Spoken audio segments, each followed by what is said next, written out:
Judges மாதிரிலாம் வந்து பார்த்தீங்கன்னா மிமிக்ரி பண்ணி காமிப்பியாமே. உன்னி சார் போலாம். 2 லெவல்ஸ் இருக்கு சாருக்கு. உன்னி சார் ஃபர்ஸ்ட் வந்து கமெண்ட்ஸ் கேளுங்க அவர்கிட்ட. நான் தான் உன்னி சார், கமெண்ட்ஸ் கேளுங்க. அடுத்ததா கமெண்ட்ஸ் உன்னி சார். தவசிலி சூப்பரா பாடினீங்கம்மா, சூப்பரா பாடினீங்க, பின்னிட்டீங்க, ஓகே.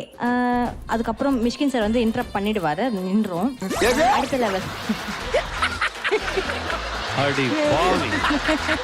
இதுக்கப்புறம் வந்து அனு மேடம் மாதிரி பண்ணிட்டு அதோட நிப்பாட்டிக்க. என்னைய மாதிரி பண்ண வச்சுக்கவேன். லுங்கிய தூக்கி கட்டிட்டு அங்கதான் வந்து உங்களுக்கு ஹைலைட்டே நீங்க தான் சார்.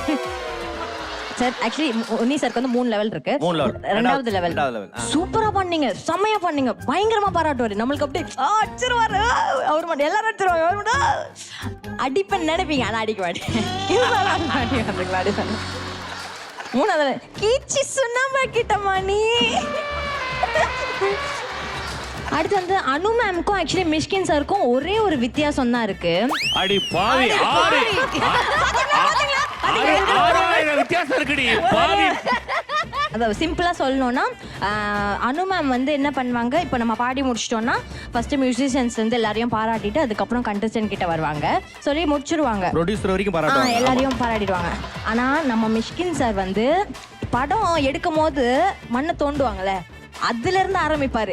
அங்கே இருந்து ஆரம்பிச்சு அப்படி போயிட்டு இப்படி போயிட்டு ஃபுல்லா இப்படி வந்துட்டு அப்புறம் கமெண்ட்ஸ் கொடுக்கறதே மறந்துடுவாரு. அதான் ஹைலைட்டே.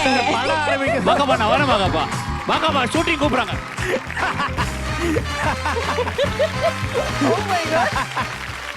அவங்க 2 பேரும் போய் என்ன பேசுவாங்கன்னா என்னையவே பேசுறான். இப்ப என்னைய பத்தி என்ன பேச போறேன்னு தெரியல. இந்த பாரு தலை உன்னை தூக்குறேன், இப்ப வரேன் அப்ப